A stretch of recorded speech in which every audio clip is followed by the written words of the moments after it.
The smell of cordite and blood, the taste of fear mixed with red clay dust, the sound of incoming mortar fire that makes your bones vibrate before your ears even register the scream. Lance Corporal Daniel Maddox knew these sensations better than he knew his own mother's face anymore. 20 years old, 5 months in country, and already carrying the weight of decisions that would haunt him for the next 57 years. Khe Sanh Combat Base, January 1968, the siege that would define a generation. The Marine Corps had promised Daniel adventure. They had delivered hell on earth instead. For 34 days now, he and 12,000 other Marines had been surrounded by 2 full divisions of North Vietnamese Army regulars, 20,000 enemy soldiers circling like wolves around wounded prey, waiting for the moment to strike the killing blow. Daniel pressed himself harder into the mud of his fighting position, the M40 sniper rifle clutched against his chest like a sacred object. Next to him, Staff Sergeant Roy Miller adjusted the spotting scope with hands that no longer shook despite the incoming artillery that rained down every 17 minutes like demonic clockwork. Miller was 42 years old, ancient by Marine infantry standards, a Korean War veteran who had volunteered for this hell because, as he told Daniel on their first day together, someone had to teach these kids how to stay alive. Target! Miller's voice cut through the chaos with the calm of a man reading the evening news. 11 o'clock, 870 yards, NVA officer directing mortar crew. Daniel's world narrowed to the circle of his rifle scope. The officer came into focus. Young, maybe Daniel's age, wearing the pith helmet that marked him as regular Army, not Viet Cong. Professional. Dangerous. Directing his men with hand signals toward the Marine positions that housed the wounded, the medics, the men who could not fight back. Wind? Daniel asked, his voice steadier than his heartbeat. 5 knots, right to left. Temperature drop since 0600 means your round will fly higher. Hold low, 0.5 mil dot. Daniel's finger found the trigger. The familiar texture of cold metal. The slight give before the break point. His breathing slowed, matching the rhythm Miller had drilled into him through 1,000 practice shots. Squeeze on the exhale, Miller whispered. The same instruction he gave every single time, as if Daniel might forget in the moment that mattered most. The M40 bucked against Daniel's shoulder. The sound of the shot was swallowed instantly by the ambient roar of artillery and small arms fire. Through the scope, Daniel watched the NVA officer's head snap back, his body crumpling like a puppet with cut strings. The mortar crew around him froze, suddenly leaderless, suddenly vulnerable to the Marine machine guns that had been waiting for exactly this moment. Confirmed kill, Miller said, his voice carrying neither celebration nor regret. Just the flat acknowledgement of mathematics solved with a lead and powder. Mortar crew is breaking. That's 12 Marines who get to see tomorrow because of that shot. 12 Marines who get to see tomorrow. Daniel would remember those words for the rest of his life, would cling to them in the dark hours when the faces of the men he had killed assembled themselves into an accusatory gallery in his mind. 12 Marines, 12 fathers, sons, brothers who would board planes and return to a world that had continued spinning without them for a year. The mathematics of war reduced to its simplest equation, 1 death to prevent 12. But mathematics had never accounted for the weight that settled in Daniel's chest with each pull of the trigger. The way his hands would shake hours later when the adrenaline faded and the reality of what he had done pressed down like physical force. You did good, kid, Miller said, reading Daniel's face the way he read wind and distance. That officer would have killed our boys without losing a minute of sleep. You gave him the same mercy he would have shown them. None. The artillery barrage intensified. Shells screamed overhead, impacting with bone-jarring concussion that made the earth itself seem to flinch. Somewhere in the base, men were dying. Somewhere, medics were working miracles with morphine and prayer. Somewhere, officers were calculating how many more days the ammunition would last, how many more sunrises they could survive before the NVA grew tired of shelling and decided to finish this with human wave attacks that would overwhelm the perimeter through sheer numerical superiority. Daniel knew the statistics. Every Marine at Khe Sanh knew them. 20,000 enemy soldiers against 12,000 Marines with artillery support that ranged from mortars to actual field guns that could reach out and kill from miles away. The only thing keeping them alive was American air power, fighter bombers, and B-52s dropping their payloads danger close. So close that the concussion from the bombs could be felt inside the bunkers, rattling teeth and stopping hearts for the brief seconds between blast and breath. And snipers. Marines like Daniel and Miller reaching out across impossible distances to kill the officers, the specialists, the men whose deaths would cascade into confusion and hesitation among their subordinates. 1,300 hours, Miller announced, checking his watch with the precision of a man for whom time had become the most valuable currency in existence. We hold here until 1800, then fall back to secondary position for the night. 6 more hours. 6 more hours of incoming fire. 6 more hours of hunting men through rifle scopes. 6 more hours of wondering if the next show would have their names stenciled on the nose cone in some cosmic joke about fate and destiny. Daniel's hands found his canteen, the water inside lukewarm and tasting of iodine tablets and plastic. He drank anyway, knowing that dehydration was just another way to die out here, slower than shrapnel, but just as certain. Miller, Daniel said, the question forming before he could stop it. How many you figure you killed? Total? The older Marine was quiet for a long moment, his eyes fixed on the tree line, 800 yards distant, where the NVA positions crouched like patient predators. I stopped counting in Korea, Miller finally answered. Started keeping track of the ones I saved instead. Made the math easier to live with. How many saved? Enough to matter, not enough to forget the cost. Philosophy delivered in fragments between artillery impacts. Wisdom earned through years of pulling triggers and living with the consequences. The radio beside them crackled to life. Static and urgent voices announcing contact on the south perimeter. Marines engaged with enemy infantry attempting to probe the wire. Casualties mounting, requesting fire support from any available guns. Miller grabbed the handset. Actual, this is Sniper 2-1. We have eyes on south approach. Can provide precision fire on enemy positions. Send coordinates. Numbers floated through the static. Miller transcribed them onto his map with practiced efficiency, translating radio jargon into the language of death geometry. Azimuth, distance, elevation, the holy trinity of long-range shooting. 640 yards, Miller announced. Enemy squad using that burned-out truck as cover, directing fire into our lines. 3 shooters visible, likely more behind the wreckage. Daniel settled back into position, the M40 finding his shoulder like a familiar lover returning home. The burned truck materialized in his scope, its blackened hull testament to previous battles fought over this same blood-soaked real estate. Movement flickered behind the wreckage, muzzle flashes strobing in the afternoon haze. Left side, shooter with RPD machine gun, Miller guided. He's the priority. Kill him first, the rest will scatter or die to our machine guns. The machine gunner appeared in Daniel's crosshairs. Young face, determined expression, feeding belt ammunition into his weapon with the smooth efficiency of training and experience.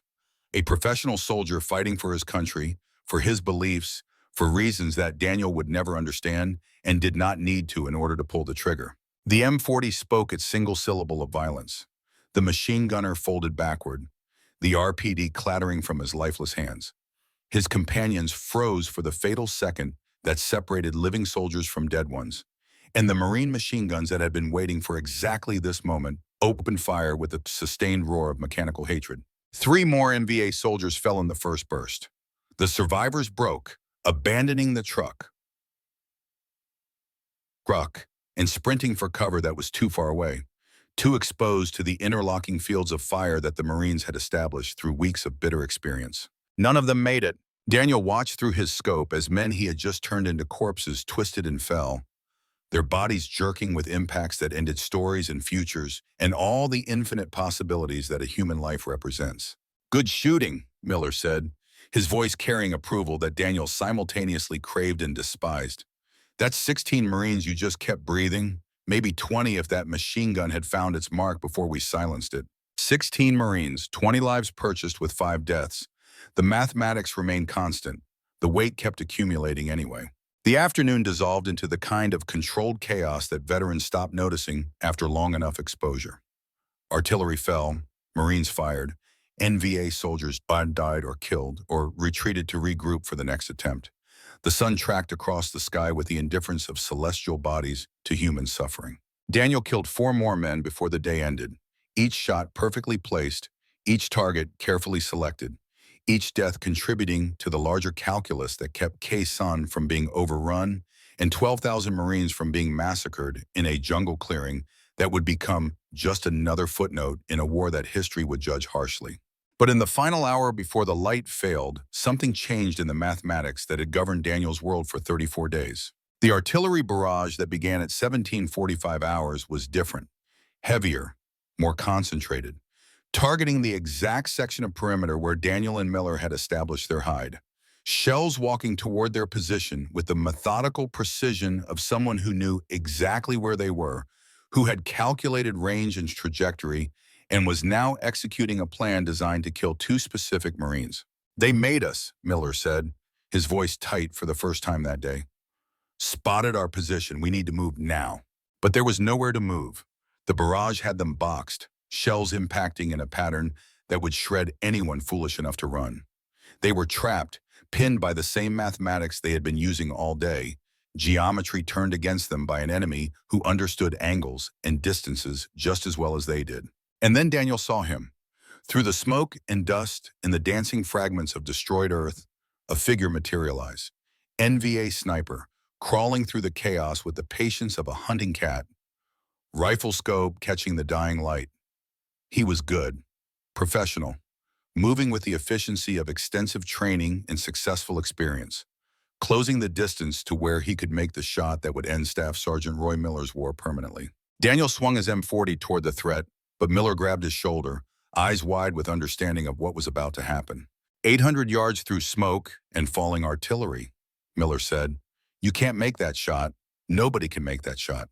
"You did," Daniel replied. "You taught me how." "Danny, listen to me." Miller's grip tightened, his voice carrying the weight of 42 years of life and 20 of war. "You miss this shot, we both die. You make it, you save one old Marine who has already lived longer than he deserved. That's not mathematics. That's gambling with your life." "Then I guess I'm a gambler." Daniel settled into the shot, the world narrowing to the impossible geometry of sending a bullet through 800 yards of smoke and chaos and falling shells to hit a target that appeared and disappeared in the visual noise. Wind was impossible to calculate. Distance was approximate at best. The target was moving, repositioning, finding better cover. Every rule of marksmanship said this shot was impossible. Every instructor who had ever taught Daniel would have told him to wait for better conditions. Every logical neuron in his brain was screaming that this was suicide by arrogance. But Miller was going to die if Daniel hesitated. That was the only mathematics that mattered. "Give me wind," Daniel said, his voice dead calm. 8 knots right to left, gusting to 12. Elevation 2 degrees above your position. Smoke will push the round high. Aim low. Daniel's world became the crosshairs in the partially obscured target that represented death if left alive. His breathing steadied, his heartbeat slowed. The rifle became extension of intention, cold steel transformed into instrument of salvation. The trigger broke clean. The M40 punched his shoulder with familiar violence. The bullet traveled through 800 yards of burning air and falling shells in the arbitrary chaos of combat, and found its target. Through the smoke, Daniel watched the NVA sniper crumple, his rifle tumbling from nerveless hands. The threat evaporated as completely as morning mist under direct sun. Silence stretched between them, broken only by the continued artillery that would not stop until someone decided it was time to stop. Decisions made by officers who would never see the ground they were rendering into moonscape. 912 yards, Miller said softly, having ranged the fallen enemy sniper. Through smoke, with artillery falling. That was the best shot I have ever seen in 20 years of war. But Daniel was not listening. He was staring at his hands, watching them shake with delayed adrenaline, watching them transform into instruments he no longer fully recognized or trusted. "I could have missed," Daniel whispered. "I could have gotten us both killed. But you didn't miss, and we are not dead. That is the only result that matters in war." The artillery barrage ended at 18:05 hours, 10 minutes behind schedule, as if even the gods of war had needed extra time to comprehend what they had just witnessed. Daniel and Miller relocated to their secondary position, moving through a base that looked more like the surface of a hostile alien planet than anything recognizable as Earth. That night, Miller developed a cough. Deep, wet, the kind that speaks of lungs filling with fluid and systems beginning their catastrophic shutdown. Pneumonia, the field medic announced, complicated by exposure and malnutrition and the accumulated damage of living in mud for 34 days. There was no medicine, no way to evacuate, no miracle waiting in the wings to rescue an old Marine who had volunteered for one war too many. Daniel sat with him through the night, watching his mentor fade with the same methodical inevitability that governed artillery trajectories and bullet ballistics, mathematics that could not be argued with or appealed to. At 0300 hours, with the darkness complete and absolute, Miller grabbed Daniel's hand with surprising strength. "Promise me something, kid. Anything. You survive this. You go home. You find someone worth teaching, someone with your gift, and you pass it on. You teach them to save lives like I taught you. You make sure this skill does not die with us in this mud." Daniel's throat closed around words that would not form. He nodded instead, squeezing the old Marine's hand. "Promise me," Miller insisted, his voice fading. "Say the words." "I promise. I will teach someone. I will pass it on." Miller smiled then, an expression of peace that seemed impossible in this place of concentrated death. "Good. That is all that matters. Legacy, teaching the next guardian." Staff Sergeant Roy Miller died at 0432 hours on the 35th day of the siege of Khe Sanh. He was posthumously awarded the Silver Star for actions that would remain classified for another 30 years.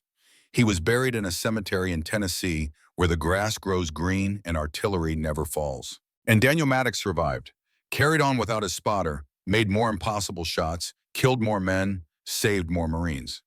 The siege lifted after 77 days. The base was eventually abandoned, the ground it stood on ceded back to the jungle and the enemy that had surrounded it. Daniel flew home with a sea bag full of medals and a promise weighing heavier than any medal the Marine Corps could hang around his neck. But when he stepped off the plane and saw protesters spitting at returning Marines, when he heard the country he had bled for calling him baby killer and monster, when the nightmares began arriving with mechanical regularity every night at 0432 hours, Daniel made a different promise. He swore he would never train another sniper, would never send another kid to die in jungle mud for a country that despised its warriors, would never participate in the machinery that transformed children into killers and then abandoned them to their guilt. He broke his promise to Roy Miller before Miller's body was cold in Tennessee soil. And he spent the next 57 years living with that betrayal. Time collapsed forward. Vietnam became memory, became history, became something old men argued about over beer, while younger generations stopped listening. Present day, Montana, a ranch house that sat at the end of a dirt road that wound through country where cell phone reception was a distant fantasy and the nearest neighbor was 10 miles of rough terrain away. Colonel Daniel Maddox, United States Marine Corps, retired, 77 years old, Vietnam veteran, Medal of Honor recipient, sniper instructor who had trained exactly 0 students since returning home in 1969. The ranch house was small, functional, decorated with the accumulated artifacts of a long life lived in service to ideals that the world had grown too complicated to remember. Photos on the walls, Marines in dress blues, a woman in a wedding dress, her smile bright enough to illuminate the black and white photograph. A small girl holding a rifle too big for her frame, grinning at the camera. Daniel sat on the porch as the sun set over mountains that cared nothing for human drama, his hands wrapped around coffee that had gone cold an hour ago. The nightmare still came. 57 years later, 0432 hours remained the worst time of any day. But lately, a different weight had begun pressing down on his chest. The weight of a promise broken. The weight of knowledge and skill dying with him because pride and pain had convinced him that teaching was the same as killing. His daughter Rachel, 27 years old, Army Ranger, sniper, everything he had refused to teach her, she had taught herself through stubborn determination and natural talent that even he could not deny when presented with the evidence. They had not spoken in 3 years, not since she had announced her intention to join the military, not since he had told her she was throwing her life away for a country that would use her up and discard her like trash, not since she had looked him in the eye and said the words that still echoed in his mind every single day. "You think I am doing this for the country, Dad? I am doing this because Mom told me before she died that your gift saved lives, that you were a guardian. And she made me promise not to let that gift die with you, even if I had to learn it alone." His wife, Sarah, dead 5 years now from cancer that had eaten her from the inside while he watched helplessly, all his skill with rifle and bullet meaningless against an enemy that could not be targeted through a scope. She had known, had understood what his broken promise was doing to him, had tried to fix it the only way she knew how, by making their daughter into the student he had refused to train. The phone in his pocket vibrated. Unknown number. Daniel almost ignored it, but something in the moment felt weighted with significance he could not name. Colonel Maddox? The voice was young, female, trying very hard to sound professional despite obvious exhaustion. Speaking. Sir, this is Staff Sergeant Rachel Maddox calling from Forward Operating Base Spartan, Afghanistan. I wanted you to know that tomorrow is my last mission before I rotate home. I wanted to tell you before I went out, in case. She did not finish the sentence. Did not need to. Daniel had lived in that space between missions where anything could happen, where the only certainty was uncertainty. Rachel, his voice cracked on her name. Baby girl. Silence on the line. The sound of his daughter struggling with emotion across 7,000 miles and 3 years of mutual stubbornness. Dad, I need you to know something. Everything I learned, every shot I have made, every time I looked through a scope and had to decide, I learned it from watching you, from the stories Mom told me, from videos I found of you competing. You taught me even though you refused to teach me, and it saved lives, just like Mom said it would. Daniel's hands were shaking. The coffee cup threatened to fall, but he did not care. I am so sorry, he whispered. I should have supported you, should have been there, should have taught you properly instead of letting you figure it out alone. You were scared. I understand that now. You were scared I would end up like you, haunted, broken, carrying weight that never gets lighter. Are you? Haunted? Every day. But I save lives, Dad. That makes the weight bearable. Just like you did.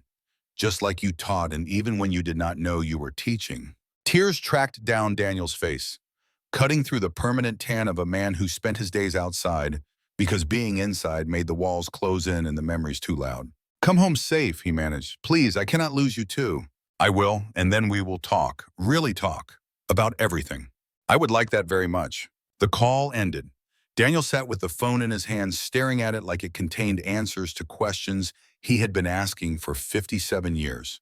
His daughter, his student, the guardian he had created accidentally while trying to prevent exactly that outcome. Headlights appeared on the dirt road, unusual for this time of evening. A truck approached, parking in front of the house with the confidence of someone who knew they were expected, even though no invitation had been issued. Commander Jack Brennan stepped out of the vehicle. 38 years old, Navy SEAL, one of the last students Daniel had trained before shutting down his teaching completely, back when he still believed he could pass on the skill without passing on the curse. Sir, Brennan snapped a salute that Daniel returned automatically despite being in civilian clothes on his own property. Old habits died harder than old Marines. Jack, this is unexpected. Permission to speak freely, Colonel? When have you ever asked permission? Brennan grinned, the expression transforming him from hardened operator to the kid Daniel remembered from 20 years ago, eager and talented, and convinced that special operations was the answer to every problem the world could generate. I am leading the SEAL element for your daughter's last mission tomorrow. I wanted you to know she is in good hands. She is the best I have ever seen, sir. Makes shots I would not attempt. Cool under pressure, natural leader even though she is attached support and not team commander. The men trust her completely. Daniel's chest tightened. Pride mixed with fear, mixed with the weight of a promise he thought he had abandoned, but maybe had just been waiting for the right student to fulfill. You take care of her, Jack. You bring her home. That is the plan, sir, but honestly? Brennan stepped closer, his voice dropping to the tone of confession. I am not worried about her. I am worried about whatever poor bastards end up in her crosshairs. She shoots like you taught her everything, which is impossible since you told me you never trained her. I did not train her, but her mother did, in ways I am only beginning to understand. Brennan nodded slowly, reading Daniel's face with the skill of someone trained to gather intelligence from minimal information. Sir, I know you have demons from Vietnam. I know you stopped teaching because of what happened at Khe Sanh. But whatever promise you think you broke, you kept it. Rachel Maddox is the guardian Roy Miller wanted you to create.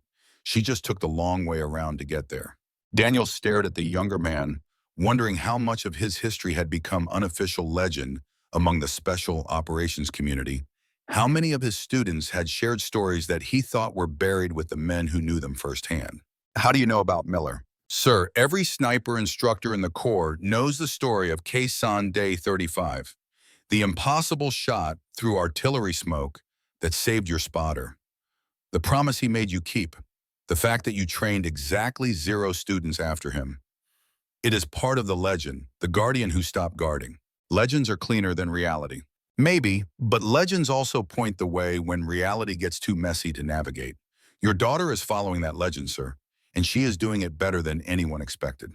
Brennan left after another hour of conversation that ranged from tactical discussions to family updates to the kind of philosophical debates that soldiers engage in when the proximity of death makes big questions suddenly relevant.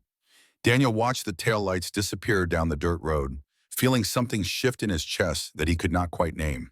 Hope, maybe? Or perhaps just the first loosening of a knot that had been tightening for 57 years. That night, for the first time since 1968, Daniel did not wake up at 04:32 hours. The nightmares gave him one night of peace, as if Roy Miller's ghost had decided that maybe, just maybe, Daniel had not failed after all. Afghanistan, Kunar Province, the kind of terrain that punished mistakes and rewarded patience. Mountains that climbed into thin air where breathing became work, and every movement cost calories that were difficult to replace. Valleys that channeled wind into unpredictable patterns that made long-range shooting as much art as science. Staff Sergeant Rachel Maddox lay perfectly still behind her rifle, eyes glued to the spotting scope that let her see details the human eye could not resolve at 850 meters. Next to her, Sergeant Tommy Reeves adjusted their position for the 14th time, young energy not yet beaten into the patient stillness that defined veteran snipers. Tommy was 28, looked 19, fought like someone who had grown up playing video games and then discovered that actual combat was nothing like the digital simulations. He was good at his job, learning quickly, respectful of Rachel's experience despite her being younger than him. "How long we holding here?" Tommy whispered, voice barely audible over the wind that never stopped at this elevation. "Until Commander Brennan gives the word. SEAL team is 30 minutes out from the compound. We provide overwatch, report enemy movement, engage only if absolutely necessary." "And if it becomes necessary?" Rachel's lips curved into a smile that did not reach her eyes. "Then we do what snipers do. We reach out and touch someone." The compound below looked like 100 others scattered through these mountains. Mud brick walls, flat roof, courtyard that had seen better days and worse violence. Intel said this was where they would find Karim Nazari, former Afghan intelligence officer, turned facilitator for terror networks that wanted American blood. Capture or kill, standard mission parameters. SEAL team would handle the actual raid. Rachel and Tommy were insurance, the guardian angels watching from on high, ready to intervene if everything went wrong, which, in Rachel's experience, happened approximately 70% of the time. "Count hostiles," Rachel ordered, her voice carrying the calm of someone who had done this dance enough times to know all the steps. Tommy swept the compound with his spotting scope, methodical and thorough. 8 confirmed, 2 on north wall, 3 in courtyard, 2 more inside the building, visible through that west window. 1 on the roof, looks like he is trying not to be obvious about pulling security. Weapons? AKs on all of them. The roof guy has something heavier, maybe a PKM, cannot confirm from this angle. Rachel shifted her own scope, glassing the compound with the intensity of someone reading a book written in life and death. Tommy's count matched hers. 8 fighters, armed but not alert, moving with the relaxed confidence of men who believed they were safe in their mountain fortress. "They feel wrong to you?" Rachel asked softly. "Wrong how?" "Too organized. Look at the way that roof sentry moves. That is not militia training. That is professional military bearing. And those AKs look too clean, too well maintained." Tommy studied the compound again, seeing what Rachel had already spotted. "You think this is a trap?" "I think 8 fighters for a high-value target seems light, and I think our intel has been wrong before. So what do? We watch, we report, and we get ready for this to go sideways." Rachel keyed her radio, speaking in the clipped shorthand that kept transmissions brief and difficult to intercept. "Overwatch to actual, I count 8 military-age males, all armed, concerned about defensive posture. Recommend caution on approach." Commander Brennan's voice came back instantly.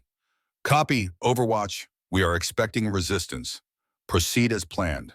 The SEAL team materialized from the landscape like ghosts gaining substance, moving with the coordinated efficiency of men who had trained together until individual actions became group choreography. 12 operators, each one a weapon system honed through years of selection and training and combat deployment that separated pretenders from professionals. Rachel watched them approach the compound, her finger resting lightly on the trigger guard of her SR-25. The rifle was an extension of her body by now, 7.62 millimeter rounds waiting to fly at her command, semi-automatic action, letting her engage multiple targets without the delay of working a bolt. SEAL team at phase line Alpha, Tommy announced, tracking their movement. 30 seconds to compound wall. Everything happened in the space between heartbeats. The explosion that tore through the lead element of the SEAL team was not random. It was targeted, precisely placed, detonated at exactly the moment to cause maximum casualties without killing everyone instantly. An IED designed not to destroy, but to wound, to cripple, to transform an assault force into a rescue mission. 3 SEALs went down in the blast. Rachel saw bodies tumbling through smoke and debris. Men who had been moving with perfect coordination suddenly scattered like broken toys. And then the compound erupted with automatic weapons fire from positions that had not existed 2 minutes ago. Fighting positions that had been carefully concealed, prepared in advance, manned by fighters who knew exactly where to aim because they had been expecting this raid. Ambush, professional, well executed, perfectly timed. The 8 visible fighters had been bait. The real threat was the 20-plus additional shooters who now opened fire from prepared positions that turned the valley into a killing field. Contact! Brennan's voice cracked over the radio, all professional calm stripped away to reveal the bare urgency of men fighting for their lives. IED, multiple casualties. We are pinned, surrounded, taking fire from prepared positions. This was a setup. Tommy's scope swept the battlefield with frantic intensity. Rachel, they are everywhere. Machine guns, RPGs. They have got complete fire superiority. Rachel's world narrowed to the kind of crystalline focus that separated living snipers from dead ones. Her breathing steadied, her heart rate dropped. The chaos resolved itself into geometry and mathematics and the cold calculus of who needed to die first to give the SEALs any chance of survival. Tommy grabbed the first aid kit. You are about to have company. What? The sniper round that punched through Tommy's shoulder answered his question with more clarity than words ever could. He screamed, tumbling backward. Blood sprang across Rachel's face as she pulled him behind cover with strength born of adrenaline and absolute necessity. Enemy sniper. Professional. Hidden somewhere in the landscape Rachel thought she had mapped completely. Another piece of the trap closing around them. Tommy, talk to me. Rachel's hands worked with automatic efficiency, finding the wound, assessing damage, applying pressure. Through and through, Tommy gasped, his face white with shock and pain. Missed the bone. I am out of the fight, Rachel. Rachel's mind raced through options that all led to the same conclusion. Tommy needed a medic. The SEALs needed fire support. The enemy had them surrounded and was executing a plan designed to kill everyone in this valley. And she was the only asset in position to change that equation. Below, Commander Brennan's voice continued transmitting situation reports that painted a picture of catastrophic failure. 3 wounded, 2 critical, ammunition running low, no clear egress route, air support 20 minutes out, an eternity when measured in bullets and blood. Rachel could see it all from her elevated position, could see the SEAL team pinned inside a compound that had transformed from target to trap, could see the machine gun positions that were shredding cover and men with equal efficiency, could see the RPG teams preparing to finish what the IED had started, could see 23 reasons that 12 American operators were going to die in the next 10 minutes unless someone did something impossible. She looked at Tommy, already fading into shock despite the tourniquets and bandages. Looked at her rifle, 160 rounds and 8 magazines. Looked at the valley below where men who trusted her to watch their backs were dying because someone had transformed good intelligence into perfect deception. Colonel Vance's voice echoed in her memory. You are technically perfect, Hayes, but I see someone trying to prove something to Daddy. Not Hayes anymore. Maddox now. And not trying to prove anything. Just trying to save lives like her mother had asked. Like her father had taught her even when he thought he was not teaching anything at all. Rachel Maddox keyed her radio, her voice carrying the absolute calm of decision made and doubt discarded. Commander Brennan, this is Overwatch. I am engaging all hostile positions. Get your men ready to move when I give the word. Brennan's reply carried confusion and hope in equal measure. Overwatch. Say again. You are 1 shooter against 20-plus hostiles. My father held Khe Sanh for 77 days, Commander. This is just Tuesday. Rachel settled behind her SR-25, her breathing synchronized to the rhythm her father had mastered 57 years ago in jungle mud that might as well have been another planet for all the similarity it bore to these mountains. But the mathematics remained constant. Wind and distance and the cold geometry of turning human beings into ballistic solutions. Her crosshairs found the first target, PKM gunner on the eastern ridge, 820 meters, hammering the SEAL position with suppressive fire that kept them pinned and helpless. Rachel's finger found the trigger with familiar pressure. The SR-25 barked its sharp crack, the semi-automatic action cycling smoothly, ready for the next shot before the first had even found its mark. Through the scope, she watched the machine gunner snap backward, his weapon silenced mid-burst. One threat eliminated, 22 remaining. Rachel's lips moved in silent count as she shifted to the next target. 1. The number that would climb as she worked through impossible mathematics with lead and powder and the skill that her father had given her despite himself. She kept shooting.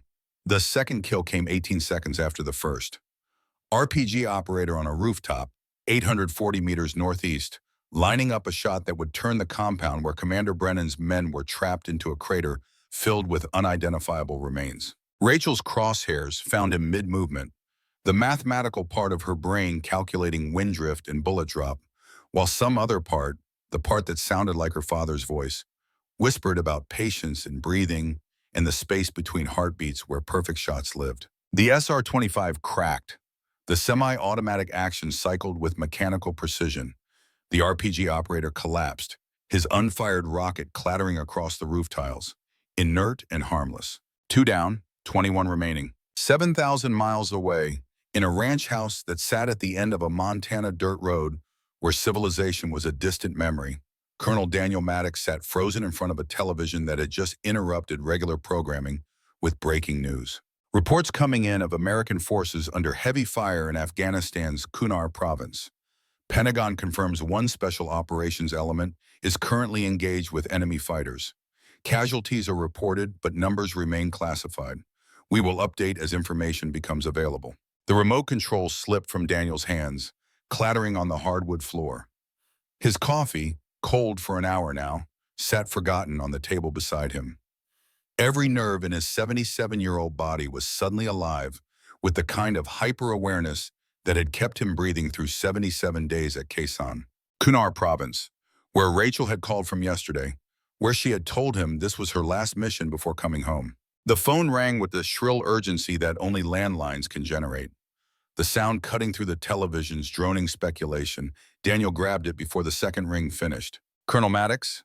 The voice was young, male, carrying the clipped precision of military staff trained to deliver bad news without emotion. This is Captain Morrison, Joint Special Operations Command. I am calling on behalf of General Hackett regarding your daughter, Staff Sergeant Rachel Maddox. Daniel's heart stopped, then restarted with rhythm that felt wrong. Too fast. Too hard. Is she alive? Sir, your daughter's unit is currently engaged in heavy combat. Commander Brennan specifically requested we notify you. He said she is saving their lives, sir, but the situation is critical. Let me talk to her. Sir, she is in active engagement. We cannot establish direct communication while she is operating. Daniel's voice dropped into the register that had once commanded Marines through impossible situations, the tone that permitted no argument and accepted no excuses. Captain, that is my daughter. That is my only child. And if she is in the fight of her life, she needs to hear her father's voice. You will put me through to that unit right now. Silence on the line. The sound of a junior officer calculating whether disobeying a retired colonel was worth the potential consequences. Sir, I will need to elevate this to the general. Then elevate it, I will hold. The line clicked to hold music, some bland instrumental that seemed obscene when measured against the reality that Rachel was fighting for her life while bureaucracy debated communication protocols. Daniel stared at the television. The news had moved on to other stories, the attention span of media too short to dwell on unconfirmed reports of Americans dying in a war that the country had grown tired of caring about. But Daniel cared. Daniel was suddenly more present, more focused than he had been in 57 years. Every lesson he had ever learned, every shot he had ever made, every moment of his war was assembling itself into something he could use to help his daughter survive hers. The hold music cut off. A different voice, older, carrying stars and authority. Colonel Maddox, this is General Hackett. Captain Morrison briefed me on your request. What you are asking is highly irregular. General, my daughter is the best sniper I have never trained. She learned by watching me, and if she is in the fight that Commander Brennan described, she is going to need someone talking her through it. Someone who has been there. Someone who knows what it takes to make impossible shots when everything is falling apart. You understand that we cannot guarantee secure communication, that you might hear things that will be difficult, that if this goes badly, I spent 77 days at Khe Sanh, General. I know exactly what I am asking for, and I know exactly what my daughter needs right now. She needs her spotter, and that was supposed to be me. I failed to give her that training. I will not fail her now. Another pause, the sound of decision being made by someone who understood that some things mattered more than regulations. Stand by, Colonel. We are patching you through now. And Colonel, your daughter is doing what you did at Khe Sanh. She is being the guardian. Bring her home. Static flooded the line, radio interference and distance and the electronic chaos of combat communications being routed through satellites and encrypted channels. Then voices, urgent and strained, speaking the language of men fighting to survive. Overwatch, this is Brennan. I do not know who you are, but you just bought us a window. We are moving wounded to better cover. Keep doing whatever magic you are doing. Rachel's voice, tight with focus but steady. Copy, Commander. I am not finished yet. Daniel's hands were shaking. He had not heard his daughter's voice in 3 years, had let pride and fear build walls that even love could not breach. And now she was speaking the same words he had spoken in 1968, making the same promises to men who needed someone to stand between them and death. Rachel. His voice cracked on her name. Static swallowed his first attempt. He tried again, louder, investing every ounce of authority he still possessed. Raven, this is Overwatch Actual. The radio went silent for 3 seconds that lasted forever. Dad? Rachel's voice carried disbelief and hope and fear mixed together into something that transcended simple emotion. Dad, is that really you? Baby girl, I am here. I am with you. Tell me what you see. In Afghanistan, Rachel Maddox was simultaneously fighting for her life and trying to process the reality that her father's voice was suddenly in her ear. 7,000 miles erasing themselves through radio waves and satellite links. I have multiple targets. They are flanking from the north. 8 fighters, professional movement, and more climbing toward my position. How many rounds remaining? 100. 5 magazines down. Daniel's mind processed the mathematics instantly. 100 rounds against 20-plus hostiles. His daughter was approaching the same calculus he had faced on day 35 at Khe Sanh, when ammunition became more precious than hope. Rachel, listen to me. You remember the stories your mother told you about Khe Sanh? Yes. Her voice was smaller now, the professional composure cracking to reveal the scared 27-year-old beneath the warrior exterior. Day 34, I was surrounded by 200 NVA. I had 80 rounds left. You know what got me through? What? I was not fighting for medals or country. I was fighting for the men beside me. Those SEALs down there, they are your brothers. You fight for them. You forget everything else. You trust your training. You trust your rifle. And you trust me. I am your spotter now, just like I should have been from the beginning. Dad, I am scared. There are so many of them. Daniel's eyes closed, tears tracking through the permanent tan of his weathered face. I know you are scared. I was scared too, every single day for 77 days. But fear is just information. It tells you that what you are doing matters, that the stakes are real. You take that fear and you use it. You let it sharpen your focus, and then you start solving problems. One target at a time. I do not know if I can do this. Yes, you can, because you are a Maddox, and Maddoxes do not quit when people need us. Now tell me what you see. Rachel's breathing steadied. The connection to her father, the voice that had been missing for 3 years, was suddenly the lifeline she had not known she needed. Fresh element, north approach. 8 fighters. They have identified my general position. Several breaking off to flank up the ridge. Range to the main group, 790 meters. Wind, 5 knots, right to left, gusting to 8. Daniel smiled, hearing his own training reflected back through his daughter's observations. You engage the main group first. The flankers will take time to climb. You thin the immediate threat, then deal with the climbers.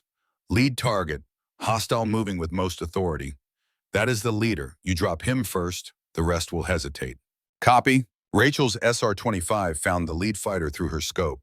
Young face, determined expression, hand signals crisp and professional. This was not militia. This was someone trained by people who knew what they were doing. On target, Rachel announced. Wind hold, 1 mil dot right. Elevation, 0.3 mils high. Breathing? Steady? Then take your shot, baby girl. I am right here with you. The rifle cracked. Through the scope, Rachel watched the leader fall.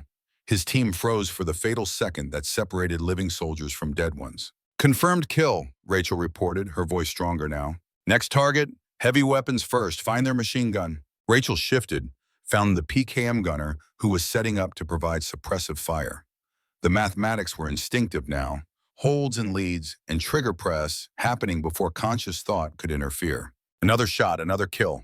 In Montana, Daniel was living two wars simultaneously, the one happening in real time through radio static and his daughter's combat reports, and the one happening in his memory, Vietnam and Afghanistan overlaying each other until he could not separate past from present.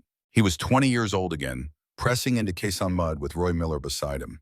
He was 77 years old, sitting in a ranch house living room, watching the war through his daughter's eyes. Third target down, Rachel announced. They are reacting now, spreading out, harder to track.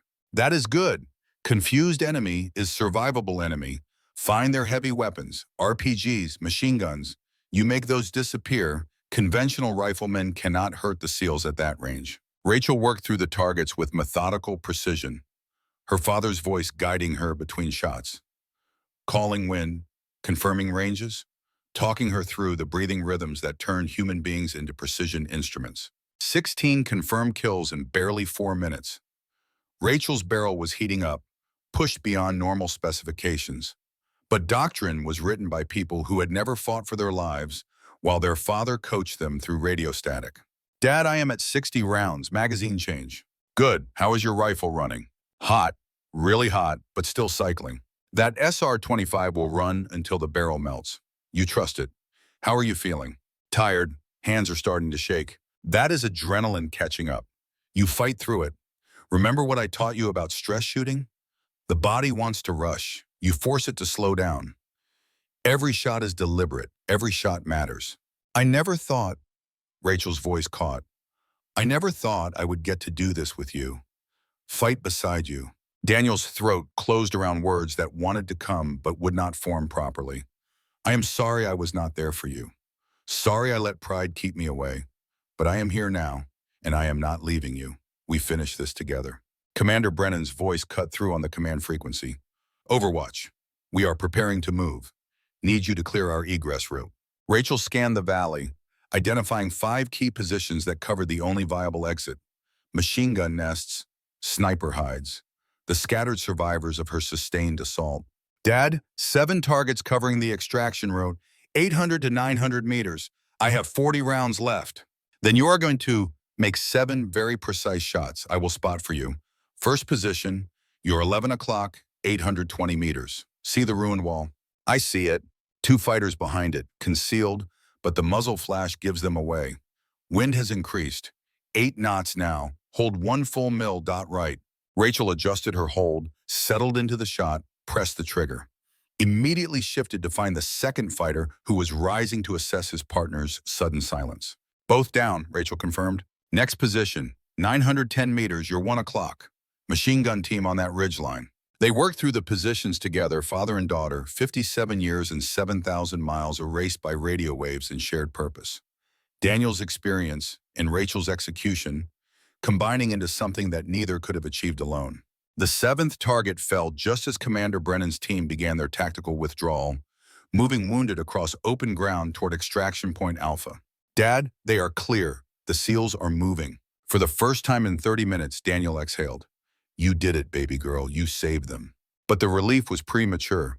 Rachel's next transmission carried new urgency. Wait, helicopter is taking fire. They cannot land.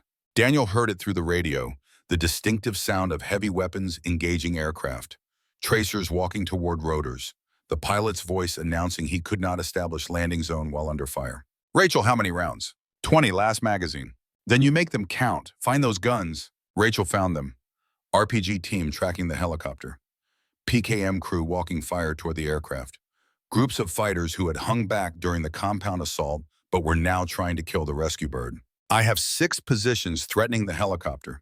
Dad, I am not sure I can get them all before they score a hit. Yes, you can, because I am going to talk you through every single shot. First target, RPG gunner at your 2 o'clock. He is your priority. Range, 840 meters. Wind, 12 knots, gusting. This is getting difficult to calculate. Then you do not calculate, you feel it. You have made 1,000 shots. Your body knows what your brain cannot measure. Trust yourself, trust your training, and take that shot. Rachel pressed the trigger. The RPG gunner fell, his rocket spiraling harmlessly into empty sky. Confirmed. Next target? PKM team, you're 10 o'clock. Kill the gunner first. Shot, kill. Transition to assistant gunner. Shot, kill. The ammo carrier attempting to take over. Shot, kill. 3 fighters eliminated in 5 seconds of sustained fire that pushed Rachel's SR-25 to the absolute edge of its operational envelope.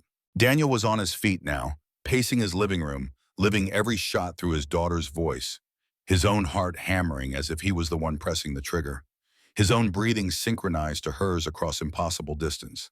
Helicopter is landing, Rachel announced. SEALs are loading wounded. How many rounds remaining? 7. Then your job is done. Get to your extraction point. It is time to come home. But Rachel's next words carried the tone of someone who had just had their world inverted. Dad, enemy fighters just hit my position with RPG. I am displaced. They are hunting me. Daniel's blood turned to ice water. Rachel, you need to move now. Right now. Do not engage unless you have no choice. Conserve ammunition and get to extraction. Copy. Moving to alternate position. Tommy is with me. He is wounded but stable. Rachel's voice remained controlled despite the sharp pain radiating from her left calf, where shrapnel had torn through muscle when the RPG detonated. Blood soaked her boot, but she forced herself to ignore it. Warriors compartmentalized pain until the mission allowed them to acknowledge injury. The next 10 minutes were the longest of Daniel Maddox's life. Longer than any firefight at Khe Sanh. Longer than waiting for medevac helicopters carrying wounded Marines. Longer than the night Roy Miller died in his arms. He listened to his daughter run through hostile terrain with hunters closing from multiple directions. Listened to brief firefights when she had no choice but to engage. Listened to her ammunition counter dropping toward 0. Listened to her breathing grow ragged as exhaustion and fear and adrenaline crash combined into the kind of physical taxation that broke lesser operators. Dad, I am in a wadi. Hostiles ahead and behind. I am out of rifle ammunition. Switching to pistol. Rachel, listen to me very carefully. You are going to survive this. You are going to mark your position and the Apache will clear your path. And then you are going to get on that helicopter and come home because I am not losing you. I already lost 3 years to stupidity and pride. I am not losing another second. I love you, Dad. I love you too, baby girl. Now you fight. You fight like a Maddox and you do not quit. Rachel marked her position with the infrared strobe, that small electronic beacon that represented the difference between rescue and abandonment.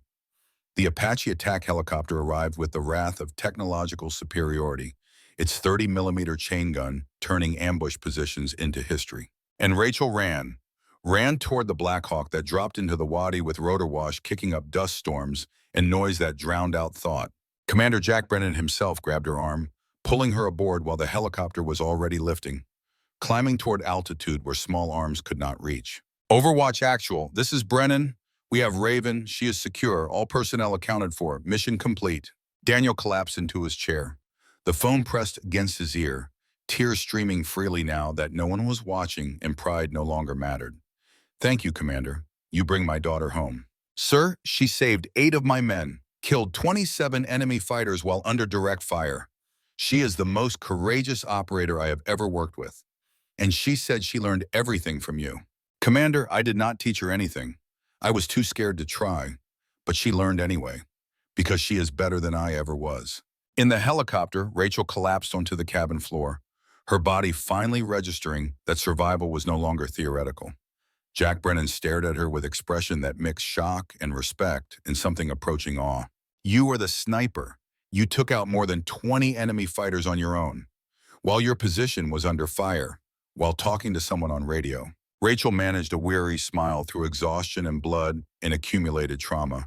27 confirmed, and I was not talking to just someone. That was my father, Colonel Daniel Maddox, Marine Corps Scout Sniper, Medal of Honor recipient, Khe Sanh veteran. Brennan's eyes widened. Daniel Maddox, the man who made the 900-yard shot through artillery smoke. That is him. Turns out he is a pretty good spotter when you give him the chance. Tommy Reeves, strapped across from her with his shoulder heavily bandaged, managed a pained grin. Rachel, your dad is the coolest person I have never met. Can I get his autograph when we get back? One of the wounded SEALs looked up from where the medic was working, his voice rough but carrying certainty. Ma'am, what you did today, that is Medal of Honor territory. Courage and bold action far beyond what anyone could expect. You and your father both earned that medal in the same war, 57 years apart. Rachel shook her head. I just did my job. My dad taught me that you fight for the men beside you. Not for medals, not for glory. You fight because someone has to stand between your brothers and death. And today I got to be that guardian. Jack Brennan extended his hand, the gesture carrying weight of warrior recognizing warrior. Staff Sergeant Rachel Maddox, you have my eternal gratitude. Every man on this aircraft owes you their life. That is a debt we do not take lightly and will not forget. Rachel accepted his grip, then keyed her radio one final time. Dad, you still there? Static. Then her father's voice, rough with emotion but steady. I am here, sweetheart. Always. I kept my promise. I brought them home. You did. You really did. Daniel's voice broke. Just like your mother said you would. You saved lives with the gift I tried to bury. You are the guardian I never had the courage to be. No, Dad, you were the guardian first. At Khe Sanh for 77 days. You just forgot for a while. But today we did it together like we should have been doing all along. When you get back stateside, we have a lot to talk about. I know, and Dad? Yes? Thank you. For being there, for talking me through it, for being my spotter when I needed you most. That is what fathers do, baby girl. They show up. Even when they are late, even when they have been absent, they show up. The radio went silent except for the carrier wave hum.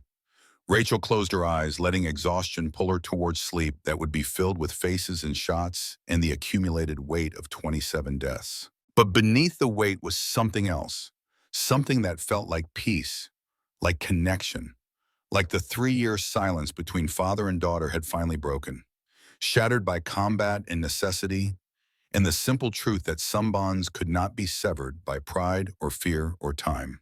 In Montana, Daniel Maddox sat in his living room as the sun set over mountains that had witnessed his isolation and would now witness his redemption. The television continued its programming, the war already forgotten by media more interested in the next story. But Daniel would not forget, would never forget the sound of his daughter's voice speaking the same words he had spoken in 1968, would never forget the privilege of spotting for the best sniper he had never trained, would never forget that for 30 minutes, he had been exactly what Roy Miller had asked him to be. A guardian, teaching the next guardian, passing on the gift that was meant to be shared, not buried. He picked up the phone and dialed a number he had not called in 3 years, his daughter's emergency contact. The woman who had been trying to heal the breach between father and daughter since his wife's death. Colonel Vance, this is Daniel Maddox. I need your help with something. My daughter is going to be nominated for Medal of Honor. And I need to make sure the paperwork is perfect, because she deserves every bit of recognition for what she did today. And because I owe her 3 years of support I failed to provide. Colonel Sarah Vance's voice carried warmth and approval. Daniel, I heard about the engagement. General Hackett briefed me. Your daughter performed miracles today, and I understand you were on radio coaching her through it. I was. For the first time in 3 years, I was actually there for her. I just wish it had not taken combat to make me realize what I had been missing.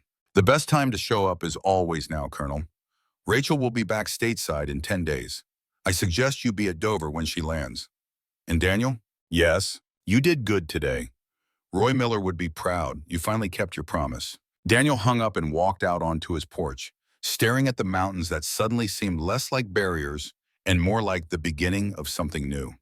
The nightmares would still come at 04:32 hours. The faces would still assemble themselves into accusatory galleries. But now there would be another face in those memories, Rachel's face, alive and strong and coming home because Daniel had finally found the courage to be what his wife had asked him to be. A father who taught his daughter to be a guardian. And maybe, just maybe, that was the only mathematics that truly mattered. The sun dropped below the mountains. Daniel remained on the porch, waiting for darkness and the stars that would connect Montana to Afghanistan, father to daughter, past to present. Waiting for his daughter to come home so they could begin again. Together this time, the way it should have been all along. 10 days felt like 10 years. Colonel Daniel Maddox stood on the tarmac at Dover Air Force Base, Delaware, watching the horizon where sky met runway and military transports appeared like metal birds returning to roost. The October wind carried the bite of coming winter, but Daniel barely felt the cold. His entire being was focused on the C-17 that was currently on final approach, carrying his daughter home from a war that had nearly taken her from him permanently. He was not alone. Commander Jack Brennan stood to his right, dress uniform immaculate, the 8 SEALs who had survived the ambush arrayed behind him in formation that spoke of discipline and respect. Tommy Reeves was there too, his arm in a sling, but his smile genuine. The kid who had spotted for Rachel until a bullet had forced her to fight alone. And behind them, a delegation that made Daniel uncomfortable with its formality. General Hackett, 3 stars gleaming in the autumn sun. Colonel Sarah Vance, the woman who had rejected Rachel 5 years ago because she saw potential that needed tempering before it could be trusted. A congressional representative whose name Daniel had already forgotten. Media cameras keeping respectful distance but ready to document the moment for evening news and morning papers. The C-17's wheels touched down with the gentle kiss of expert piloting. The aircraft taxied toward them, engines winding down from operational roar to idle rumble. Ground crew moved with choreographed efficiency, positioning stairs, establishing safety perimeter. The cargo door opened. Military personnel began deplaning, moving with the tired relief of warriors returning from deployment. Daniel's eyes scanned each face, searching for the one that mattered, the one he had not seen in person for 3 years, but had carried in his heart every single day of that separation.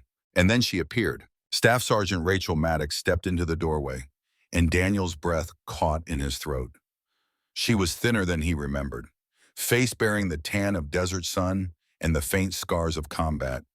She moved with careful precision, favoring her left leg slightly, the wound that had been mentioned in Commander Brennan's after-action report, but that Rachel had dismissed as minor during their brief phone calls. She was alive, she was home, and she was looking directly at him with expression that mixed hope and fear in 3 years of accumulated hurt that they were about to either heal or allow to calcify into permanent damage. Daniel made the first move, opened his arms in invitation that required no words, no explanation, no justification, just father offering daughter the embrace that should never have been withheld in the first place.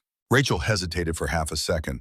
Then she was moving, descending the stairs faster than her wounded leg should permit, crossing the tarmac with momentum that carried 3 years of silence and loneliness and the desperate need for connection that combat makes undeniable. They collided more than embraced, Daniel's 77-year-old frame absorbing the impact of his daughter's full-speed arrival. His arms wrapped around her with strength that age had diminished, but emotion amplified. Rachel buried her face against his shoulder, her body shaking with sobs that she had probably been holding since the moment she had pulled her trigger for the 27th time. "I am sorry," Daniel whispered into her hair, his own tears flowing freely now that there was no one whose opinion mattered more than hers. "I'm so sorry, baby girl. I should have been there. Should have supported you. Should have taught you properly instead of letting pride keep me away." Rachel pulled back just enough to look at his face, her hands gripping his shoulders as if afraid he might disappear if she let go. "You were there when it mattered most, in that valley, when I thought I was going to die. Your voice kept me alive, Dad. Your training kept me sharp. Everything I needed you gave me, even when you thought you were not giving anything.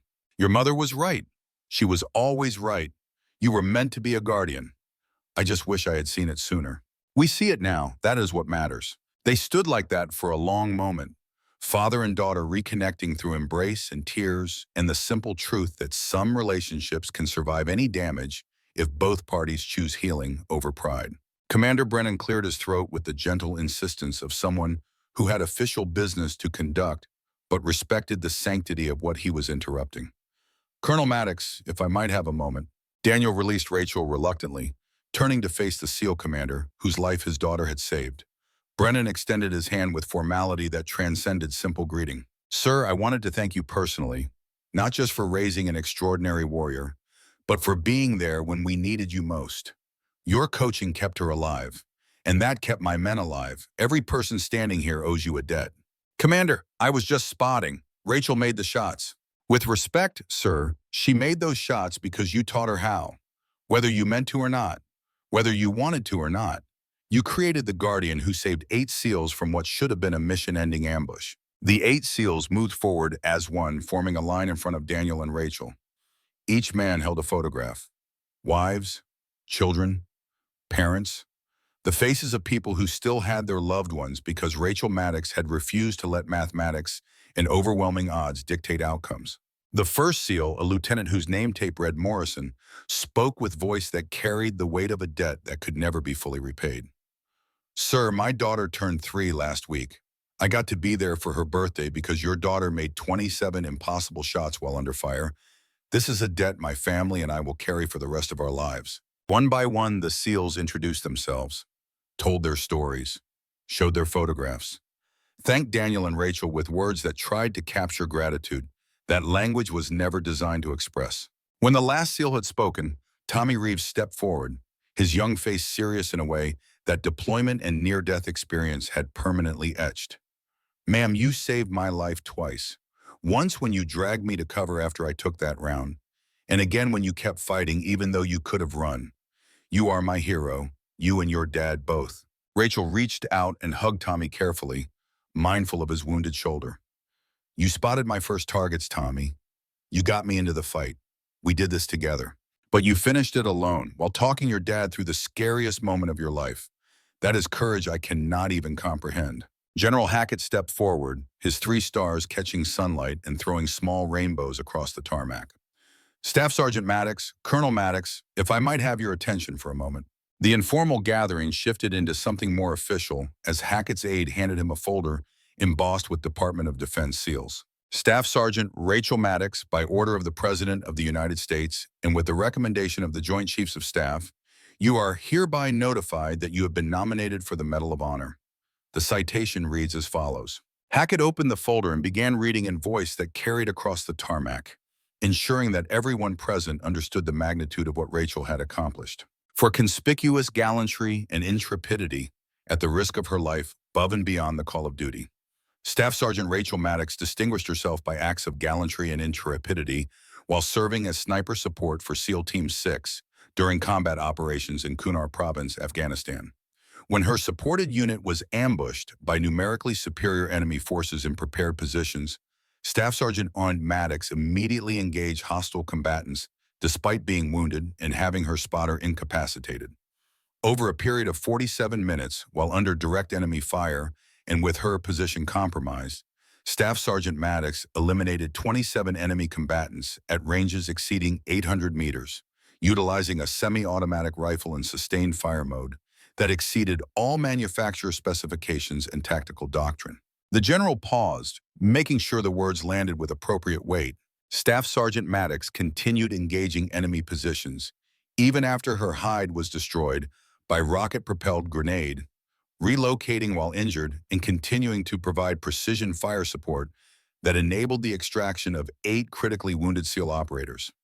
Her actions directly saved 8 American lives and prevented the total loss of a special operations element. Her courage under fire and refusal to abandon her supported unit despite overwhelming odds represent the highest traditions of military service and reflect great credit upon herself, the United States Army, and the United States of America. Silence held the tarmac for 3 heartbeats. Then one of the SEALs began clapping. Then another. Within seconds, everyone present was applauding, the sound echoing off hangars and aircraft, a wall of appreciation for courage that defied easy description. Rachel stood at attention, her face flushed with embarrassment and emotion, clearly uncomfortable with attention that she had never sought and did not feel she deserved. Daniel leaned close and whispered in her ear, "Your mother would be so proud right now." "I know I am." "I just did my job, Dad." "No, sweetheart. You did something that most people cannot even imagine. You stood between death and your brothers. That is what Guardians do. That is what you did, and you did it perfectly." The ceremony concluded with handshakes and photographs and the organized chaos of media attempting to capture quotes and images for their respective audiences. Through it all, Daniel stayed close to Rachel, his presence steady and protective, making up for 3 years of absence with every moment of attention. As the crowd began dispersing, Colonel Vance approached with expression that mixed professional approval and personal satisfaction. "Rachel, do you remember me?" Rachel studied the older woman's face. recognition dawning slowly. You were on the review board 5 years ago. You rejected me from advanced sniper training. I did, and I need you to understand why. You were technically perfect, better than most candidates I had seen in 20 years of evaluations. But you were shooting to prove something to your father, and I knew that motivation would eventually get you or someone else killed. So you failed me. I delayed you until you learned to shoot for the right reasons, until you understood that this skill is not about validation or family legacy or proving anyone wrong. It is about saving lives, which is exactly what you did in that valley. You shot because those men needed you, not because your father needed to see you succeed. That is the difference between a good sniper and a guardian. Rachel absorbed the words, processing rejection through the lens of what she had become since that evaluation. Thank you, Colonel, for seeing what I could not see in myself. Vance smiled. Your mother called me 3 months after that evaluation. Told me to keep an eye on you. She said you would figure it out eventually. She was right. She usually was. You knew my mother? We served together, long time ago. She was one of the best officers I ever worked with, and she understood something about your father that took me years to see. He was not refusing to train you because he did not believe in you. He was refusing because he loved you too much to risk losing you the way he lost Roy Miller. Daniel, overhearing the conversation, stepped closer. Sarah, thank you for the call 10 days ago, for helping me understand that showing up late is better than not showing up at all. Daniel, you were there when it mattered. That is what Rachel will remember. Not the 3 years of silence, the 30 minutes when you were her spotter and kept her alive. 3 weeks later, the White House gleamed in afternoon sun that seemed specifically designed for ceremony and significance. The East Room was filled with dignitaries, military brass, congressional representatives, and family members of the recipient who was about to receive the nation's highest military honor. Daniel Maddox sat in the front row, his Marine Corps dress blues fitting better than they had in decades. The Medal of Honor he had received 57 years ago hanging around his neck alongside the ribbons and insignia of a career that had started in jungle mud and ended in mountain silence. Rachel stood at attention in her army dress uniform, her own chest bare of the medal she was about to receive, but heavy with the ribbons and badges that marked her as warrior who had earned the right to stand in this room. The President of the United States entered with the formality that office demanded, moving to the podium with practiced ease. The ceremony had its protocols, its rhythms, its expected speeches about courage and sacrifice, and the debt that nations owe to warriors who stand in dangerous places. But when the president began speaking specifically about Rachel's actions, the room grew silent in the way that only genuine respect can generate. Staff Sergeant Rachel Maddox represents the best of America. Faced with impossible odds, she did not retreat. She did not hesitate. She did not calculate her chances and decide that survival was more important than mission. She loaded her rifle, she steadied her breathing, and she began solving problems one trigger press at a time. The president gestured for Rachel to approach. She moved with the precise bearing of warrior who understood that this moment was bigger than her personal discomfort with attention. 27 confirmed enemy combatants eliminated at ranges that most marksmen would not attempt. 8 American lives saved through skill and courage that defied tactical doctrine and exceeded all reasonable expectations. For 47 minutes, Staff Sergeant Maddox was the only thing standing between a SEAL team and total annihilation. The medal was presented with ritual that had been performed hundreds of times since the decoration was first created during the Civil War. Blue silk ribbon placed around Rachel's neck, the star-shaped medal settling against her chest, the weight of metal that represented something far heavier than its physical mass. The room erupted in applause. Rachel stood at attention, eyes forward, her face showing the emotional control that warriors cultivate, but that never quite hides the tears that ceremony like this inevitably produces. The president raised his hand for silence. But today's ceremony has an unusual element, because the full story of Staff Sergeant Maddox's heroism includes someone else who deserves recognition. Daniel felt his heart skip. This had not been part of the briefing. No one had mentioned additional honors. Colonel Daniel Maddox, United States Marine Corps, retired. Would you please join us? Daniel rose on legs that suddenly felt uncertain, moving toward the podium where his daughter stood with expression that mixed confusion and curiosity. The president continued as Daniel approached. Colonel Maddox received his Medal of Honor in 1968 for actions at Khe Sanh. 900-yard shot through artillery smoke that saved his spotter and 12 other Marines. The citation called it the most remarkable display of marksmanship under fire ever recorded. Pause for effect. The room was absolutely silent. But what the records do not show is what happened 10 days ago in Afghanistan. While his daughter was fighting for her life and the lives of 8 SEALs, Colonel Maddox was patched through via secure radio. For 30 minutes, he served as her spotter, calling wind, confirming ranges, talking her through the breathing and holdoffs that turned impossible shots into confirmed kills. His coaching was instrumental in her success. His experience, transmitted across 7,000 miles, saved American lives just as surely as if he had been pulling the trigger himself. The president's aide handed him a second medal, identical to the one Rachel now wore. Colonel Maddox, while regulations do not technically permit awarding a second Medal of Honor to someone who already holds the decoration, the president can authorize commemorative recognition for exceptional service. Today, on behalf of a grateful nation, I present you with this medal in recognition of your role in saving 8 American lives through tactical guidance provided under combat conditions. Your daughter pulled the triggers, but you taught her how, and that makes you as responsible for those 8 lives as she is. The president placed the medal around Daniel's neck. The weight settled against his chest next to the original decoration he had received so long ago that the memory felt like it belonged to a different person entirely.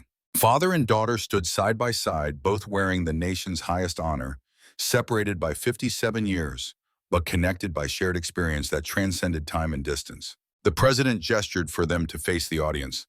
Ladies and gentlemen, I present to you 2 generations of guardians, 2 medals of honor, 1 family legacy that has saved American lives across 6 decades.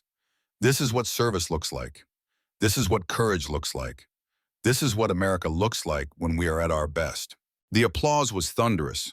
People rose to their feet, the standing ovation lasting for minutes that felt like hours. Daniel reached over and took Rachel's hand, squeezing gently, communicating through touch what words could never adequately express. They had both been broken, both haunted by faces and choices in the weight of killing that accumulated whether the mathematics justified it or not. But they had found each other again, had reconnected through combat and necessity and the simple truth that family was worth fighting for, even when pride made fighting seem impossible. The reception following the ceremony was elegant chaos. Handshakes and congratulations and photographs that would hang on walls and fill albums and serve as evidence that courage existed in a world that often seemed to have forgotten its value. Commander Brennan approached with his wife, a woman whose smile was genuine despite the knowledge that she had nearly become a widow 3 weeks ago. Colonel Rachel, I wanted you to meet the person who kept me sane through 3 deployments and reminded me why I come home. Introductions were made, hands shaken. The kind of small talk that happens at formal events where emotions run too deep for superficial conversation, but protocol demands it anyway. Brennan's wife turns to Rachel with expression that mothers and wives of warriors universally share. Thank you for bringing him home. Our daughter turns 10 next month. She gets to have her father at her birthday party because of you. Rachel's composure finally broke. Tears tracked through makeup that had been carefully applied for cameras and ceremony. He earned the right to be there. They all did. I just made sure the mathematics worked out correctly. The reception eventually concluded. The drive back to Montana was long and filled with conversation that tried to fill 3 years of silence with compressed updates and carefully edited war stories. Rachel told Daniel about deployments he had missed. Daniel told Rachel about the ranch and the quiet years of isolation that had seemed necessary at the time, but that he now recognized as self-imposed punishment for sins that existed more in his imagination than in reality. 6 months passed like water flowing downhill, inevitable, constant, transforming landscape through persistent pressure. The ranch that had been Daniel's solitary domain underwent renovation that would have seemed impossible before Rachel came home. The barn was converted into classroom and range facility. The pasture was modified to accommodate shooting positions at ranges from 100 to 1,000 yards. Living quarters were added to accommodate students who would travel from across the country to learn from the father-daughter team that had become legend in military and law enforcement circles. Maddox Precision Academy opened on a Monday morning in April, 6 months after the White House ceremony. 1 year after Rachel had stood on a ridgeline in Afghanistan and refused to let mathematics dictate outcomes. The first class consisted of 12 students, 8 military, ranging from Army Rangers to Marine Scout snipers to Navy SEALs who wanted to learn from the woman who had saved 8 of their brothers. For law enforcement, SWAT snipers from major metropolitan departments where precision shooting could mean the difference between hostage saved and tragedy reported. And 3 of those 12 students were women. Daniel stood in front of the class on that first morning, Rachel beside him, both wearing simple civilian clothing that did nothing to hide the bearing that service permanently instills. 57 years ago, Daniel began, his voice carrying the authority of someone who had earned the right to teach. I made a promise to a dying Marine. He asked me to pass on the skill that had kept us alive at Khe Sanh, to teach someone to be a guardian, to make sure that marksmanship knowledge did not die with us in jungle mud. He paused, letting the words settle. I broke that promise. Let fear and guilt convince me that teaching this skill was the same as sending kids to die. I was wrong. My wife knew I was wrong. My daughter proved I was wrong. Because the world needs guardians, not killers, not warriors who take life for its own sake, but protectors who stand between evil and innocence and refuse to move. Rachel stepped forward, picking up the instruction that they had rehearsed, but that felt improvised in its sincerity. This academy exists to train guardians. You will learn to shoot precisely at ranges most people think are impossible. You will learn to read wind and calculate holds and control breathing until your heartbeat is the loudest sound in your universe. But more importantly, you will learn when not to shoot, because being a guardian is not about how many targets you can eliminate. It is about how many lives you can save. Daniel resumed speaking.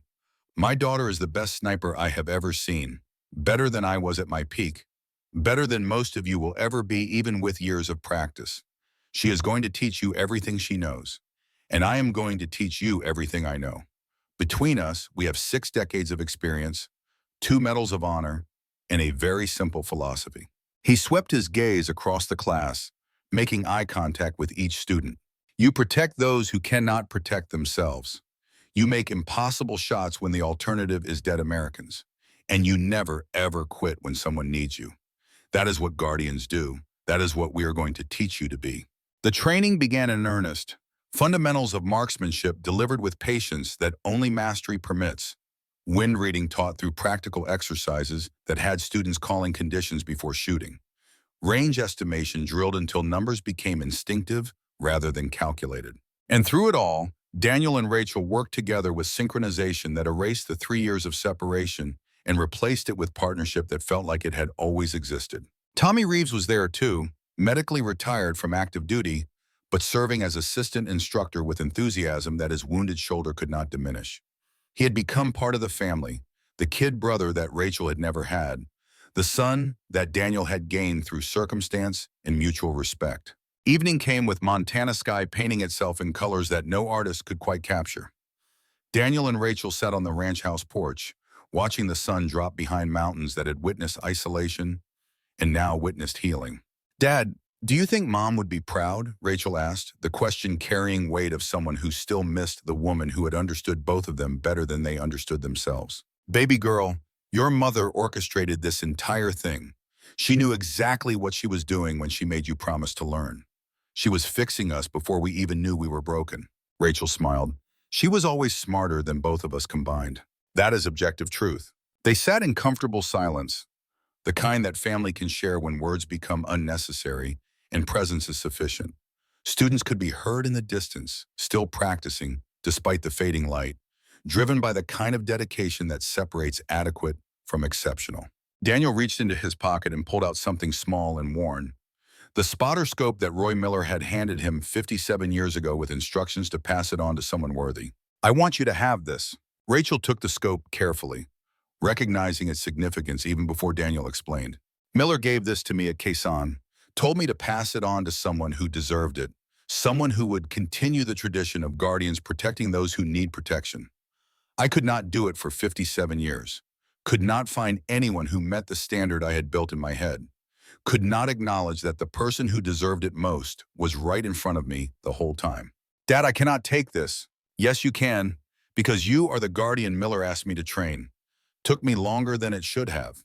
Required your mother's intervention and a war and nearly losing you. But here we are, and this scope belongs to you now. You are the next link in a chain that goes back farther than either of us knows. And someday you will pass it to someone who deserves it. Someone you train, someone who proves they understand what it means to be a guardian. Rachel accepted the scope with hands that trembled slightly, understanding the weight of legacy that the simple optical device represented. I will make you proud, Dad. I will make Miller proud. I will train guardians who understand that this skill is about saving lives, not taking them. You already make us proud every single day just by being exactly who you are. The sun completed its descent.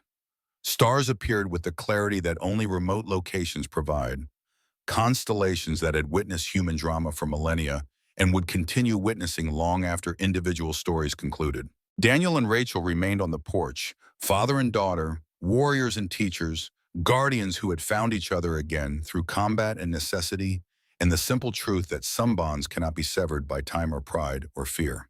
In the distance, students continued practicing, their shots echoing across Montana landscape. The sound was not violence, it was training. It was preparation. It was the next generation of guardians learning from the previous generation, passing on skills and wisdom, and the understanding that some people are called to stand between danger and innocence. 10 years later, the academy would graduate 147 students. 23 of them would be women. None would be killed in action. Every one of them would save at least one life through precision, shooting, and proper judgment. But that was future that Daniel and Rachel could not see as they sat together in the present, healing and teaching, and living the legacy that Sarah Maddox had envisioned, and that Roy Miller had requested, and that courage had finally delivered. Daniel's final words, spoken softly into the Montana evening, were for the ghosts he had carried for 57 years. Miller, I kept my promise, finally. It took me longer than it should have, required more help than I deserved, but I did it. I trained a guardian, the best guardian I have ever seen, and she is going to train more. The line continues, the mission continues. The wind carried his words away, delivering them to wherever warriors go when their watch ends and their stories become lessons for the next generation. And somewhere in whatever place exists beyond this one, Roy Miller smiled. His promise had been kept. The guardian had trained the next guardian, and the world was safer because of it. The end. Epilogue. 20 years after the battle in Kunar Province, a documentary filmmaker interviewed Staff Sergeant Rachel Maddox for a project about America's most decorated warriors. What do you want people to know about that day? The filmmaker asked. Rachel thought carefully before answering. I want them to know that courage is not the absence of fear. It is choosing others over yourself when fear is loudest. I was terrified in that valley, absolutely convinced I was going to die. But 8 men needed me, and my father taught me that guardians do not quit when people need them. So I did not quit.